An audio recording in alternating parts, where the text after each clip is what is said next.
Welcome to Nerd Bro. We're back. Is that it? Is that our intro? That's our intro. Okay. Star Wars. You have seen us in our recent times post-pandemic with Solomon, but now you get us more raw. This is us. This is just us, man. How you doing?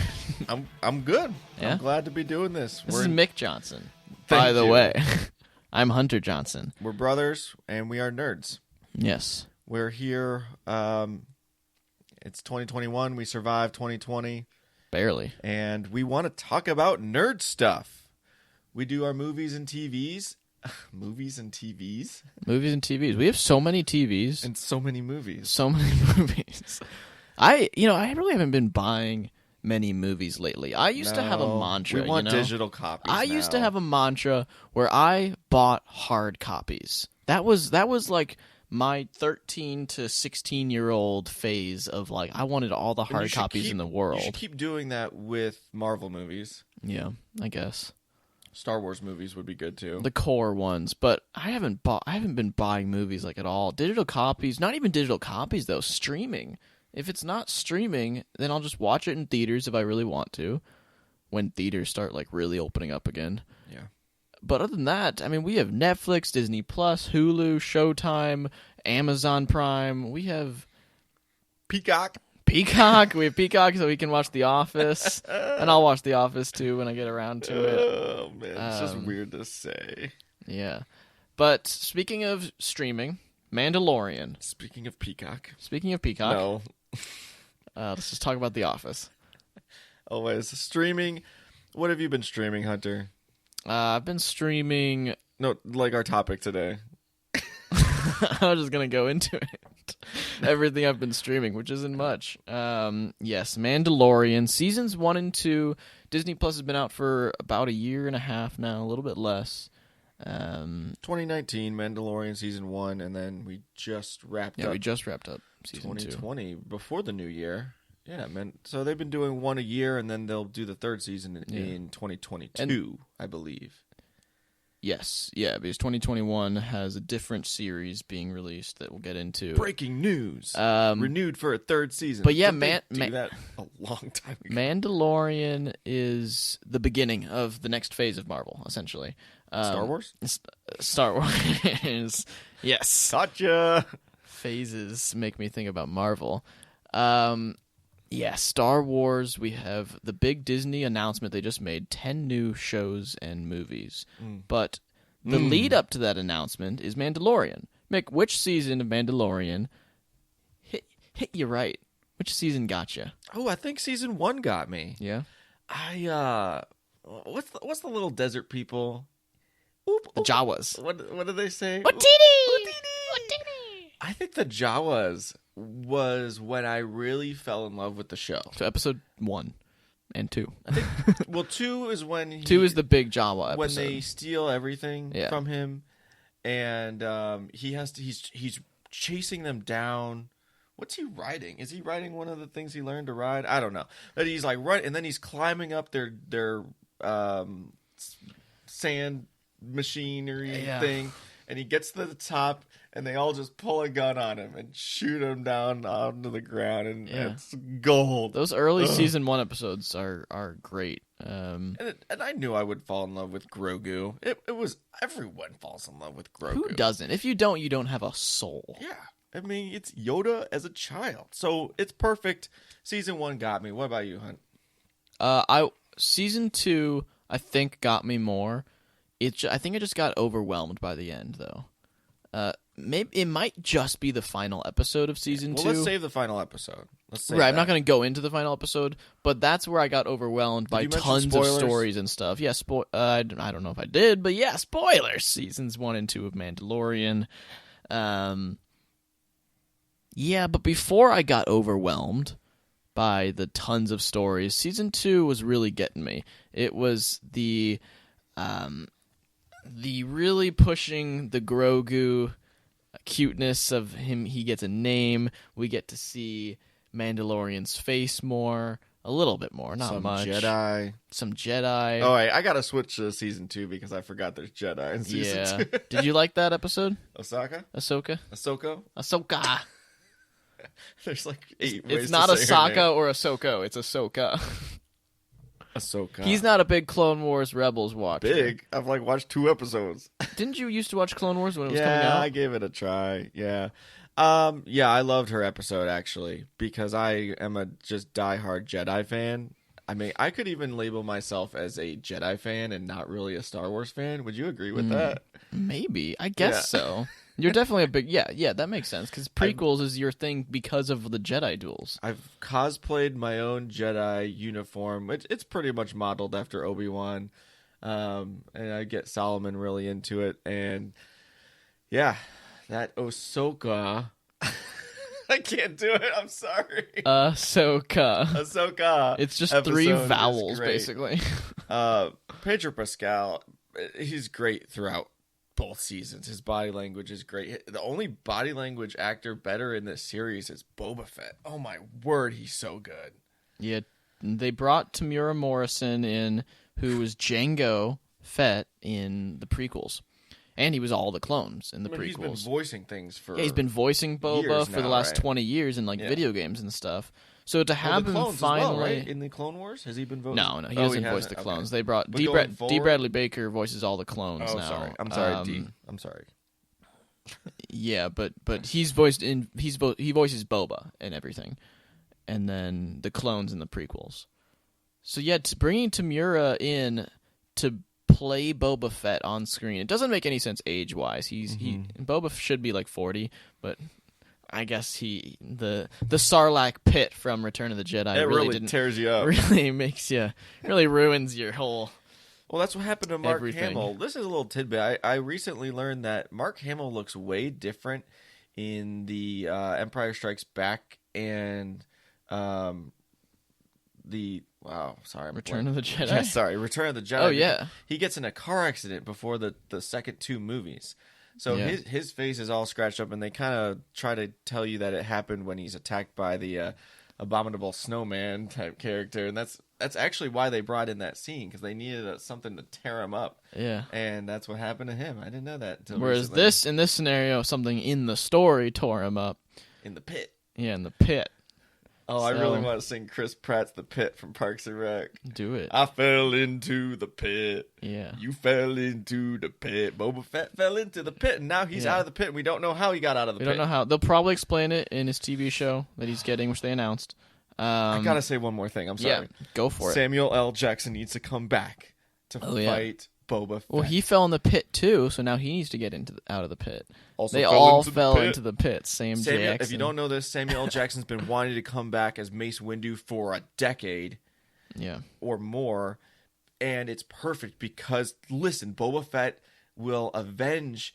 Boba Fett as a child, if you remember in the prequel movies, he watched Mace Windu chop off his father's head in the Colosseum scene. And now Mace Windu can come back and Boba Fett can have his revenge and kill off Mace Windu. Even though Boba Fett now looks kind of older than Sam Jackson, it's fine. It doesn't matter. Have you not seen Sam Jackson lately? Sam Jackson looks great. Did you watch Captain Marvel? That's true, but he's pretty old. I mean, he's 70s, right? Yeah. Yeah, so it fits. Sorry, keep going. Mando. I mean, George Lucas has 23 episode writing credits for this series. Do you know that?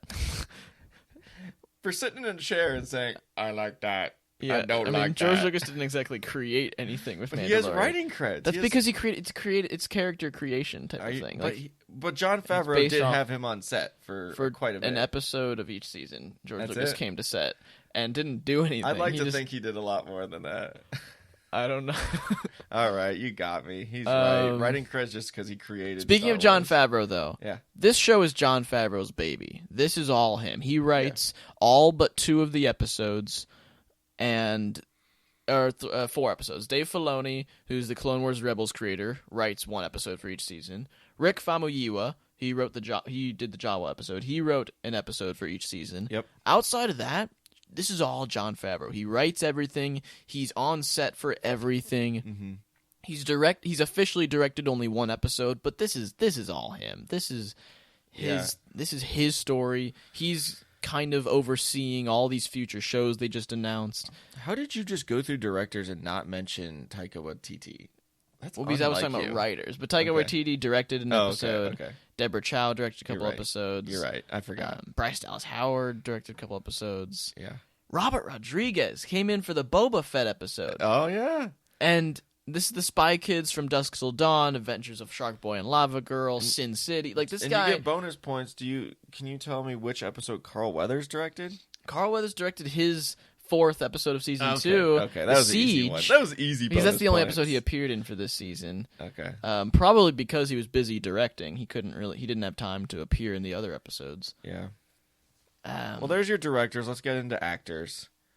Pedro Pascal, awesome. Pedro Pascal, Bill Burr, that's my guy. Bill Burr is probably number 2 on Best Actor in this show. I loved him, and season 1, he came in for one episode, he was fine. But season 2, he kills it. Gina Carano as Cara Dune. She has the look. Her acting's getting there, and she's has that getting Star better. Wars She look, gets better every time she's in That's fine. We know Moff Gideon's actor. He's actually my biggest complaint because I've seen Giancarlo Esposito in too many things. He's the Breaking Bad villain, so it just ruins it for me seeing him in this. I was tempering my expectations for him until that final episode of season 2. Where that episode, I had a lot of issues with, but he's great in it. I loved him in that. He can be great. He's always great. He's a villain all the time, and that's the problem. He's been in a lot of villain roles. Yeah. And they're his angry face, every time. So that's my thing. But we talked about Tamira Morrison as Boba. Mm-hmm. We have Fennec Shand, played by Ming-Na Wen. Nice job. She's from Agents good. of Shield. So I've been watching her for a while. She's the co-star of Agents of Shield, and she's the voice of Mulan from the 90s. And she comes in as Fennec Shand. She's good. I wish they gave her more to do. It doesn't feel like they wrote a character. Kind of feels like she's doing her best to create like an interesting character with like really bland writing for that specific character. So I think Jon Favreau can step up for that specific character. Yeah. Who else is in this? We got Frog Lady. Oh, skip. Pass. Misty Rosas did play Frog Lady, who played Queel in season 1. So that's a fun tidbit. Queel the Ugnaught. Yep, so and we mentioned Carl Weathers. So I mean, that's the big ones. Those are the big ones. I'd say you're right. And Rosario Dawson. Well, yeah, as Ahsoka. Well, everyone else is one episode. I mean, right, a bunch of one episode people. Even you can give Mark Hamill credits. Yeah, Mark Hamill came to set. He does. He was there. They say he voiced him. But if Mark Hamill voiced him, they digitally changed not just how he looked, but how he sounded too. Because Mark Hamill is a voice actor, and he has voiced young Luke in animated stuff, and it does not sound like young Luke. It sounds like old Mark Hamill trying to like raise his pitch to do a young voice, which he's a great voice actor. He's not great at making himself sound young. So they digitally changed everything about this. Well, let's get to it. Let's get to the. I mean, everyone's talking about it. I mean, once you watch the last episode of season 2, it's really hard to remember the rest. I remember some bits and pieces of the rest of season 2, but we get to the appearance of Luke Skywalker coming in and just destroying every clone trooper, stormtrooper he sees. Yeah. Oh, yeah, because they got the robotic. Stormtroopers. They're and the dark troopers. The dark troopers. Yes. But he kills all the stormtroopers too. Yes. So what do we think? I mean, are you good? Are you okay with it? I feel okay. I'm fine. I thought it was fine the first time I watched the episode. Watched it a second time. Liked it a lot better. You're gonna say not so fine. No. Liked it a lot better the second time. The CGI for his face did not bother me as much the second time around. First time I was obsessed. I was like trying to like look at the little details. I was like, his lips don't look quite right there. Don't get obsessed with it. Just follow the story. Yeah, when I took a step back and just tried to enjoy it, then it was a lot better. Yep. But does he steal the show away from Mandalorian? Is that if he keeps showing up, he does. But right. I think it's fine for him to show up for 30 seconds. Have you seen the memes where Pedro Pascal is like on his cell phone? and then it's like underneath it's like just Mando checking in on Grogu, like how's he doing, and then like Mark Hamill's on a cell phone. Yeah, That's it's great. pretty good. And Pedro Pascal, he doesn't even I don't know if he says anything at the end there, but he takes off his mask. Everybody sees I think him. he has a line. He might have a line or two, but he doesn't say much. He just kind of has a moment with Grogu. It says like it's okay or something like that. Something like that. But he has a nice moment with Grogu, and that's where Pedro Pascal is still. This is his show because he's a great actor. He's there emanating like emotions and stuff. Luke Skywalker is this digital like creation, just completely emotionless character, and it's fine. He appears for like 2 seconds. They did more mask off this stuff with Bill Burr. He goes in without a mask for quite a while. And I think he has another moment. I mean, he takes it off at the end, of course. Season 1, he has one scene. Yeah, so they're doing more and more, but this is new. This is to have a star of a show with a mask. It's never been done before. Best scene in the whole show, though, is that episode 7 of season 2 with Bill Burr. His mask is off. He's with Bill Burr. That conversation with Valen Hess, this imperial like leader dude. This scene. What am I about to say? It's a very Quentin Tarantino-esque scene. Yeah, no, it's a dialogue scene. That's the episode that's written by Rick Famuyiwa.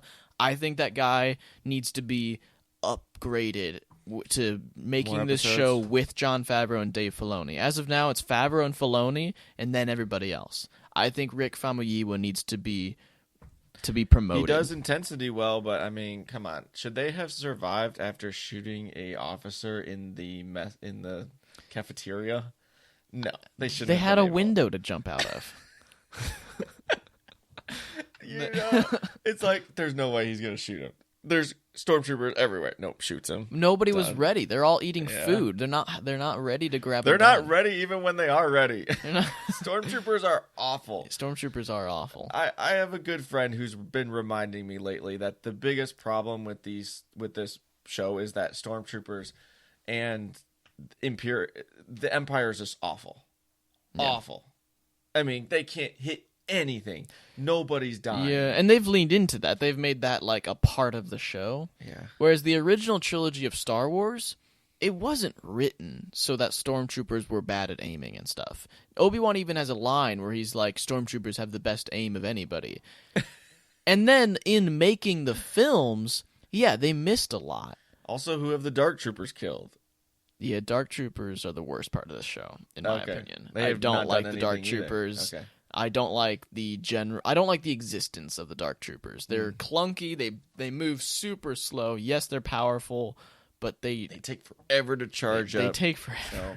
And I'm just like, give me some fast-paced action. I don't need to spend 30 minutes like dwelling on these guys like slowly like pulling plugs out and like Mandalorian seasons 1 and 2, it's a good collection to Star Wars. For me, I'm very satisfied. It gives me a little bit of everything. It's slow paced, but if you're a Star Wars fan, you're going to hang in there. Mm-hmm. And there's payoff action too. So maybe there's some more thoughts at the end, but like we got to start rating this thing. Is the Jawa episode your favorite episode? It's not my favorite. It's just what grabbed me. Do you have a favorite episode of these 2 seasons? Nah, not quite yet. No, I mean, nothing that stands out right now. You said you did have the Bill Burr episode, so Bill Burr is my favorite character, but that Cobb Vanth episode, season 2, episode 1, the giant crate dragon, and do you not even know what I'm? I go back to season 1 for memorable moments, just because it's origin. You start to see him carrying out these missions, and I mean the crate dragon is a mission. But when Grogu first uses his power, like that's the highlight. That's what stands out to you is when he stops that rhino-looking thing. No. So let's rate this thing. Ratings. First 2 seasons, current rating. I mean, this will change when there's a 3rd season. I'm going to go ahead and rate this. It's out of 10. 10 being just one rating, 2 best. Seasons. Yeah, one rating. Just Mandalorian. I'm going to go with a 7.8. Okay. Which is a solid rating for me. It's not bad, but there's moments and there's things that pull me out of it, and the background actors still kind of suck, like the extras that they cast. It's not a movie, and it's not better than the movies, like the original or like the main 9. I won't say it's better than any of the 9s, like as a whole, as an entity. Yeah. But I will keep it at about a 7, right around there. It's good. I mean, there's some really good parts, and they could get a lot better. They can. I think in a lot of ways, season 2 did improve, especially on technical levels. The blockbuster scale of it all improved. CGI improved. The music got great. Gina Carano improved her acting. Well, I mentioned this to you. You said music, and without good music, Star Wars is nothing. Ludwig Göransson. Mando without good music is way worse. I mean, you're talking about 4 ratings down. Yeah. It's crazy how music helps this It's crazy show. how good Ludwig Göransson specifically helps this show. Because Star Wars has always had good music, but this is not John Williams. This is not... They don't even use John Williams' themes. The only time a John Williams themes appears in this show at all is when Luke Skywalker walks into the room. Outside of that, they don't use a single theme from Star Wars in this show. Everything's original. Everything is weird Western action music that Ludwig comes up with, and he's great. I want him to do music for the future shows, which is a tie-in. I'm surprised we've gone through 20 minutes or so, and we haven't mentioned the name Ewan McGregor yet. Ewan McGregor! How is that possible? Let's talk about what Disney has announced. All right. Let's start with the rest of the Mandoverse. That's what I'm calling it. The 3 shows they announced that are all going to be taking place alongside Mandalorian are The Book of Boba Fett. That comes out next. That's going to be in December of 2021. They know that. Tamir Morrison, Fennec Shand is coming back. And Rodriguez is returning as producer. So I think Robert Rodriguez needs to be directing episodes. Ahsoka. Yep. TV show. Rosario Dawson is returning. It's Rosario? Okay. Favreau and Filoni are returning, just as long with all these shows, as producing. Filoni is writing this show, because Ahsoka is Dave Filoni's baby, and that's the character. Anyway. We know what you mean. Dave Filoni's handling Ahsoka from 2008 when they created the character all the way to now, including he wrote and directed Ahsoka's episode. The last show that's connected to all these, Rangers of the New Republic. This one's a little bit different. This one I'm excited for, tentatively, because I like the idea of exploring like the new government, post-Empire type. What's the government doing? Carson Teva, maybe he will return. He's the New Republic fighter that has appeared multiple times in Mandalorian. He's the one that made Gina Carano's character, Cara Dune, into a marshal of the New Republic. So maybe he's going to be like a mentor figure type of thing in the show. But anyway, these 4 shows are all going to be taking place at the same time. They have said that there will be like big build-ups to events where they're all going to cross over with each other. Okay. Not excited about any of them, to be honest. Because you already know there's only one that I'm excited about. Yeah, I know. There's only one that you're excited about. I'm sorry, but you can. I just want it to not be overwhelming. I want them to take their time, just as season 1 of Mandalorian did. It took its time. It told its story well. Take your time, Favreau. You don't need to be in a rush to tell all your stories all the time. All right. Now we have 3 shows announced that are all about movie characters. Characters from the movies. Okay. The big one. Obi-Wan Kenobi. Yes, please. That's the official name. It's been in development forever. Ewan McGregor is returning. And you know who else is returning, Mick? Is it Hayden Christensen? It's Hayden Christensen as Darth Vader. Man, he put on the suit. If you didn't know that, Hayden Christensen actually wore the suit for the end of the prequels. So he's put on the suit. He felt the suit, and he wants it back. Will we see his face? Doesn't matter. They're doing flashbacks for sure. Maybe it's flashbacks. Maybe they're going to full-on take off the helmet. For some reason, it's an unwritten rule that we can't see Darth Vader's face. But maybe they will. Maybe they'll be like, screw it. Let's just show Hayden's like weird, fired, like burnt face throughout this show. I think he's going to have to voice it, too, because what's-his-face cannot... Voice it? Yeah, you think Hayden's going to do I think they're going to have to figure it out. James Earl Jones voice? I think they're going to have to. But they have voice actors that have voiced that character in the animated shows and stuff. All right, I guess. But, yeah. That's what I'm saying. If they take off the mask, then Hayden will get to voice it as himself. Then the distortion is gone? Yeah, the distortion's gone. He's just like a weird, like smoky version of Hayden's voice. Yeah. If it's just that Hayden's in the suit and it's just Darth Vader and that's just a cool thing to know, then even that I'm fine with, honestly. I'm not fine with that. No.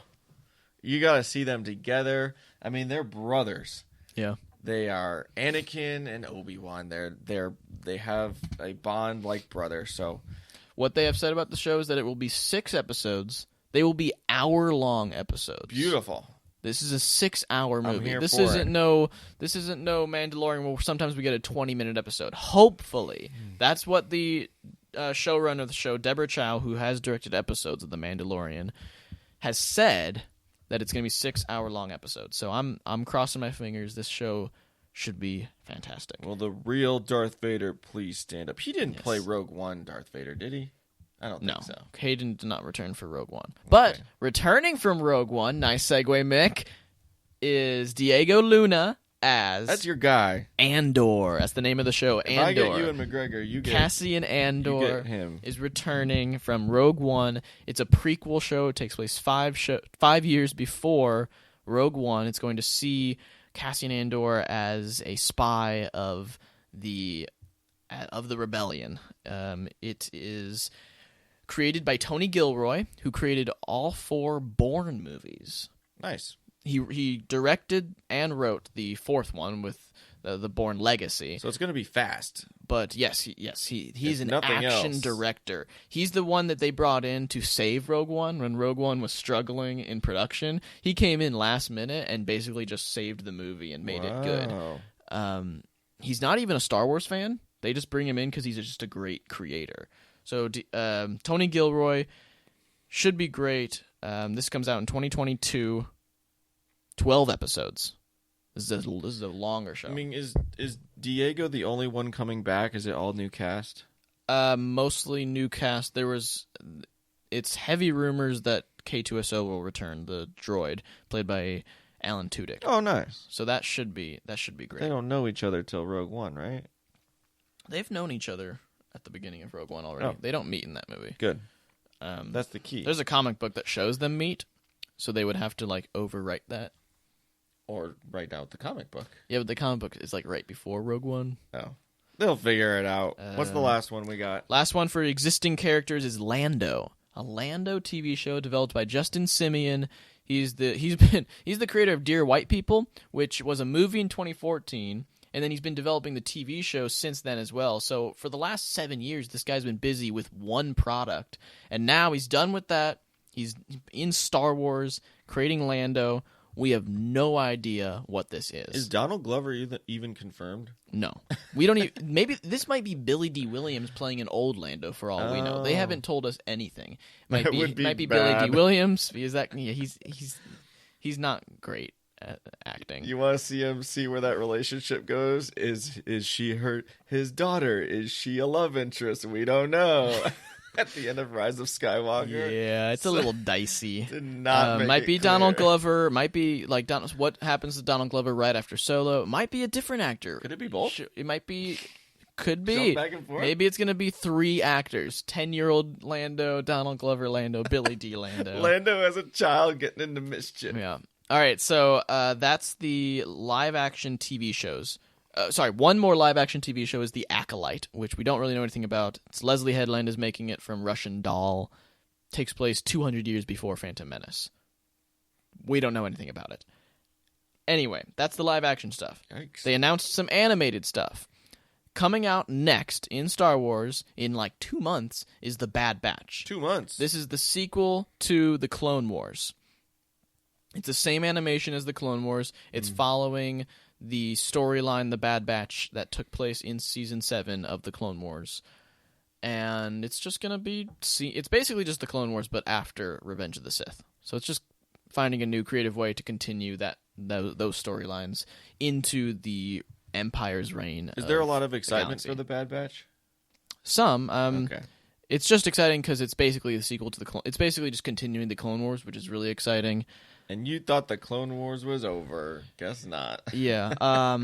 The Bad Batch wasn't my favorite storyline from that show. It's just a bunch of characters. It's just D. Bradley Baker voicing a ton of clones. Okay. But I want other characters. So if they do that, if they have these clones meeting tons of other characters throughout, then that could be fun. Okay. The other show is Star Wars Visions, which comes out this year, 2021. It is a anthology show of Star Wars anime. So that'll be fun. We don't know anything and different about types of anime. Different anime, yeah. Each episode's going to be given to a different Asian artist who's creating their own anime.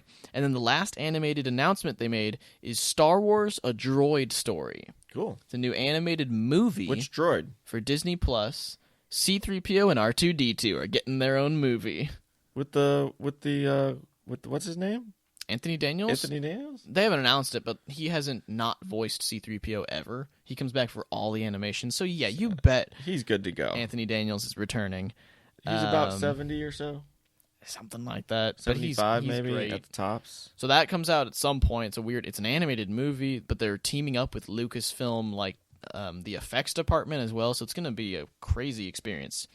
Last announcement, the one live-action movie that they did announce, other than a Taika Waititi movie that they're still developing, is a movie by Wonder Woman director Patty Jenkins is making Rogue Squadron. Okay. This is based off the comics and video games Rogue Squadron, who it's the team that made their own team based off the Rogue One. Like they were like, let's, in honor of Rogue One, let's make our own team. So it's based off that stuff. Should be fun. Comes out Christmas of 2023. So we got a little while. I don't know. They're not really doing movies. From here, if I can segue a little bit. You'd segue. Everything you just listed, it's hard for me to even get excited about anything except for Obi-Wan, because all 100% of my excitement goes into Ewan McGregor and Obi-Wan Kenobi. Obi-Wan is the guy. He starts off New Hope. I mean, he starts off all of Star Wars and then continues it with the prequels. He also is right there with Qui-Gon in the beginning of the... So it's Obi-Wan's story almost, more than the Skywalkers. Are you upset at the 6 episodes thing? You're only getting 6 episodes? No, they're fine. If they're an hour. I mean, it's similar. What if it's 6 20-minute episodes? Well, then, no. What if they're great? What if it's 6 amazing 20-minute episodes? It's like a you basically have a 2.5 hour movie. Yeah, I mean, that's fine. I'll take anything. But this is where it all comes together. We've been wanting you. There's been such a push for him. So I'm not going to be watching The Bad Batch because I'm way behind in Clone Wars. I'm not going to be watching Andor because I'm not a fan of Rogue One personally. I know many are. I'll watch anything with Jedi, basically, which is it's just Obi-Wan and Ahsoka, right? Ahsoka. Why can't I get it right? You used to say Ashoka, so I mean this is better than that. Can I have a nick? Does she have a nickname at all? Little Soki? One? Soki? Snips. Actually, that's what Anakin calls her. Snips. All right, thank you. So that's fun. They should have called the show Snips. But does that make sense? And I think I'm honestly alone, right there with you. Okay. Obi-Wan is easily the most excitable show that they've announced. But they try to pass these other ones off as equals. Is that just to keep Disney Plus rolling? There's Ahsoka fans. I'm one of the Ahsoka fans, but that announcement is huge. I'm not as excited, if only because I'm not like there with Rosario as that casting. It's still hard for me to accept it because I've been listening to the same voice actress, Ashley Eckstein, play her for the last 12 years. But Rosario has a high-pitched voice, and it's just not close enough. It's not the exact... It'll never be the same, because it's not Ashley Eckstein. Part, though. Yeah, her eyes... I'll get used to it. Yeah. Her eyes are like the same spatial from the animation. Yeah. And she looks very similar. Have you ever done some freeze frames on her fighting? I don't know how it happened. I think I was just pausing Disney Plus, watching Mandalorian season 2, and like she is vicious. If you see her like striking, because she has a couple fight scenes even before Mando gets there. Yeah, and she's just she's good. She's into it. Rosario is one of the most determined actresses out there. So Star Wars. I have to point out that I did find this Walt Disney World T-shirt. Yeah, I saw that. That's pretty epic. It's Darth Vader. Is he holding a phone? What is he holding? He's holding a dilly bar in the shape of Mickey Mouse. A Mickey Mouse dilly bar. Roller coaster ride at Disney World. Held by Darth Vader. Yep. At Disney World. Yep. Wow. This is my life. I'm wearing a Rogue One shirt, so Mick probably hates me right now. I mean, that's not the only reason why. No, just kidding. I thrifted you that Star Wars sweatshirt, though. I think so. It's got the Death Star and Millennium Falcon. Yeah. Is Millennium Falcon make its way into any of these shows? I know that's really Lando, random. possibly, because if it's a prequel, if it takes place before Solo, then we'll get the Millennium Falcon. Follow up: will Han Solo be reprised? Not if it takes place before. They have experience. Solo is the first time they've ever met. Oh, it is. Yeah. So it's got to be between Solo. Yeah. So, but if it takes place after Solo, which I would much rather it just continue Lando's adventures after Solo, than go even earlier, because I would just want Donald Glover, you know. Yeah, we do. I mean, I don't know how they haven't announced. I don't know how they did a show with him without announcing him, but you know. So I kind of have an issue with everything, all of this.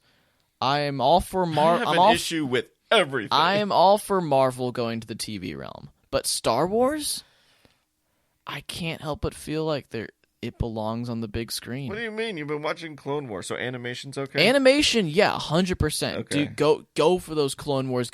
These Clone Wars is crazy arcs. It's you can't even do some of that stuff on film.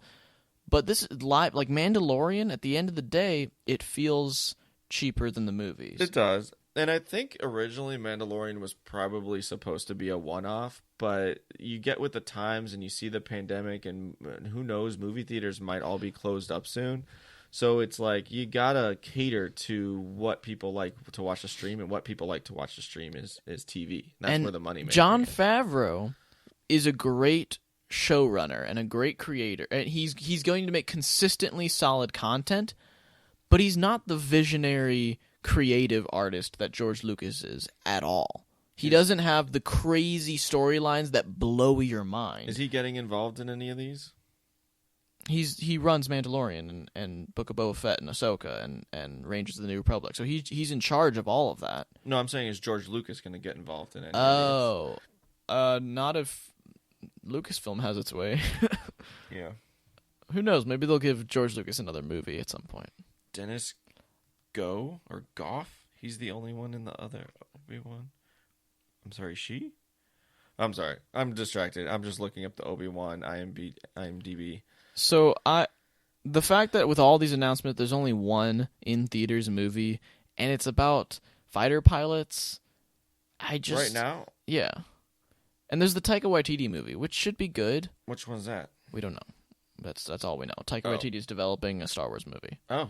Which is cool, but like the trilogy we just got of Star Wars films, sure, there's divisive stuff in there and people have things to complain about, but when there stops being things to complain about, I think Star Wars loses a little bit of itself. Mm-hmm. Like that's what makes Star Wars Star Wars. It moves, it pushes the boundaries. It goes to crazy places. Yes, it turns Luke Skywalker into a curmudgeonly old man, but honestly, that's better than me getting something that's exactly what I expected. Mm-hmm. Like, I want something that's unexpected. I want the Rise of Skywalker, where it's the most amazing visuals I've ever seen type of thing, over the Book of Boba Fett, where the end credits scene of Mandalorian, I already know exactly what that show's going to be, and it's going to be fine. So I don't love that Star Wars is leaning towards more mediocre content that is safe. And I think that's what Jon Favreau's doing. I think he's making safe stuff. And I didn't mention this earlier, but for Mandalorian, it ended safe with bringing Luke Skywalker. I mean, you're not going to make anyone angry with Luke Skywalker, so it's like a safe way to end that season. So you're definitely right about things being safe. How do you feel about Star Wars as an entity right now? Are they in a good place? Do they have good standing with you? Are they doing okay? Good standing with me? Yeah, with you. Yeah. Okay. They're fine. I think they need to get their act together creatively. Like it's all kind of a mess. It's not dissimilarly from DC, how they don't really have one creative head. Kathleen Kennedy is the producing head, but she's not creatively involved in this stuff. So Jon Favreau's got his own mini universe over here, and Deborah Chow's doing Obi-Wan over here, and they're not all connected. I don't need them to be connected story-wise. But, Marvel's got Kevin Feige. Kevin Feige does everything. He's creatively involved with everything with Marvel. Star Wars doesn't have that. And so in not having that, there's going to be inconsistencies. And so at any point it could kind of drop off and not become great quality, which is worrisome. Your answer sounds like you feel good about it now. Yeah. It's in a good standing, but there is concerns that it could have a drop off. There's concern that 7 or 8 of these TV shows they just announced aren't going to be that good. They're going to be fine. They're going to get great reviews, not because they're great, but because they're fine, and that's better than terrible. What's even more dangerous to me is that the quality won't matter and they just won't be watched. Yeah. I'm worried that, like Clone Wars, not everyone is watching, and Bad Batch might turn into the same thing, right. and maybe Andor goes below, kind of, because Rogue One didn't. I mean, did Rogue One break? Rogue One did explode at the box office. It did, but it was kind of like not because it was Rogue One, but because Star Wars. It was right before Star Wars started to lose viewers. Okay. It was right after Force Awakens, so they were going to get the ticket sales. But yeah, no, if they start releasing all of these all at once, they're gonna lose viewers. So we'll see. Yeah, let's pretty much wrap this up. I mean, we're excited for Star Wars, and I think my closing notes is like I'm just really glad that the Star Wars community has welcomed and actually just kind of kept hating Christensen in favorable views. They kept hating him? Well, did they? No, it sounded like you said they kept hating Christensen. Oh, Hayden Christensen. He's beloved, and a lot of movie critics, and the old Star Wars fans didn't like him. But anyone that's my age, or I'd say anyone that's under 40, I think, and that's where Star Wars community is going. I mean, it's going to be my generation and younger and a little bit older. That's who's supporting Hayden. That's why he's back. We got him back. I mean, you look at his IMDb, and he doesn't really do anything. He does like one movie a year, kind of pay the bills, and none of them are big at all. I mean, this guy was larger than life really let 20 him years ago, and now he's just not been doing much of anything. If they let him shine in Obi-Wan, if they really give him something to do, then this could be like a revitalization of Hayden's career, which would be great. Love that guy. I don't think they're going to let him shine, but it's just I want to see him do a good job. And I want to see him used correctly. Yeah. Yeah. He was in Rise of Skywalker. He did a voice. That's true. He voiced he voiced a statement to Rey. To Rey. Yep. So, all right, anything else from you, huh? Nah. All right. Star Wars is fine. I hope they stay great. As of right now, they're still great. I hope they stay that way. Okay. Well, thanks. This has been fun. What joy. All right, guys. Stay nerdy and have a good one.